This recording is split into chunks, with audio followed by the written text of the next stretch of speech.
Mac Jones.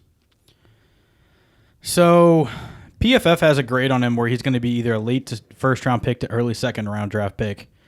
And now all of a sudden he is looking at being third overall. Mac Jones he was like the number one quarterback this season. He had a grade of 95.8, which is excellent. I'm not taking 41 touchdowns and 4 interceptions. I'm not taking anything away. He had 141 one passing rating. receiver had over half of that. Yeah. So the thing that I'm gonna knock about Mac Jones, and it's something that's kind of to me very easy to knock about a lot of Alabama quarterbacks, including Tua, who hasn't really, after year one, not been overly impressive, to say the least, which sucks because I'm a Tua fan. I didn't know that. Yeah. Hence the jersey behind me. But they just have so much talent. Alabama is the best. Yeah.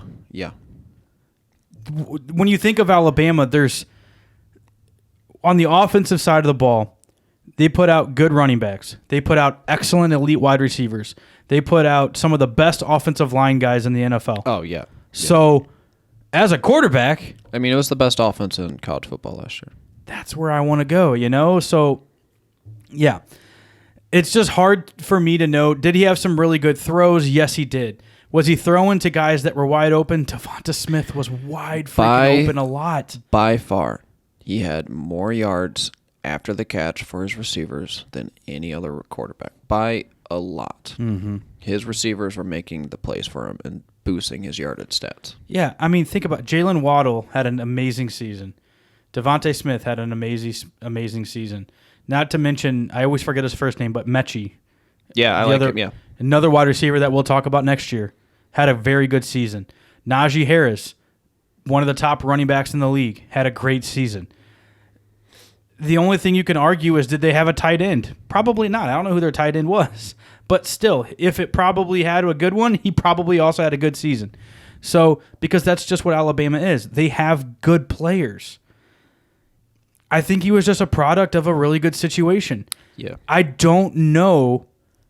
What's his upside? Like, what's his peak potential in the NFL? To me, and what's funny is I look at his NFL comp that PFF has for him, which is Derek Carr. It. But to me, you know, especially if he's going to San Francisco. Except Derek Carr, was kind of has at least early in his career had a little gunslinger in him. He would be chucking the ball down to Amari Cooper, Michael Crabtree, letting them make contested catches and stuff. I don't know if Mac Jones is going to be doing that. No, I mean, he was considered the most accurate quarterback within 10 yards. So I don't know. He can chuck the ball downfield, but I don't know if that's his strong suit. So, but to me, if he's going to San Francisco, just for instance, if this is what San Francisco does, his upside is Jimmy G. Like, he's the exact same person. The only thing you're going to draft him for is hopefully he can stay healthier than Jimmy G. That's it. Like, I don't think, like, he's not all of a sudden going to be a Deshaun Watson. You know, he's not going to be all of a sudden a Patrick Mahomes. He's probably the least mobile quarterback in this draft class. Can he move? Yes, but he's not a mobile quarterback compared to the rest of these guys. Nowhere near it. Like, I mean, name the last pocket passer that came out of the NFL and is doing great in the NFL. So you can kind of make a slight argument. If you're saying Baker, I'm not going to say Baker. You can make a slight argument with Jared Goff. Because Jared Goff is not a run-first guy. No. He never takes off. He's a pocket passer. But, I mean, if that's like you're saying like your potential, like but that's your peak, though, to me. I don't want the Rams taking him at 1. Right. You know, it just bugs me because they're not real. They're not a thing anymore. Everyone's going mobile. So they always say that he's in the film room. Yes, that's a Tom Brady, TB12 mentality. Good for you. I'm not saying he can't be a Tom Brady, but I mean the likelihood of it happening is extremely slim.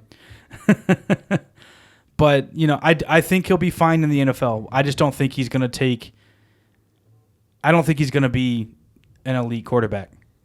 Agreed. Thank you so much for watching the Fantasy Monsters on YouTube. If you liked our video today, please subscribe to our channel. Hit the little bell icon get notified whenever we go live or post other videos. You can see the link below. You can click on previous videos. You can also leave comments below. We'd love to hear from you guys as well. And we'll catch you next week. Have a go.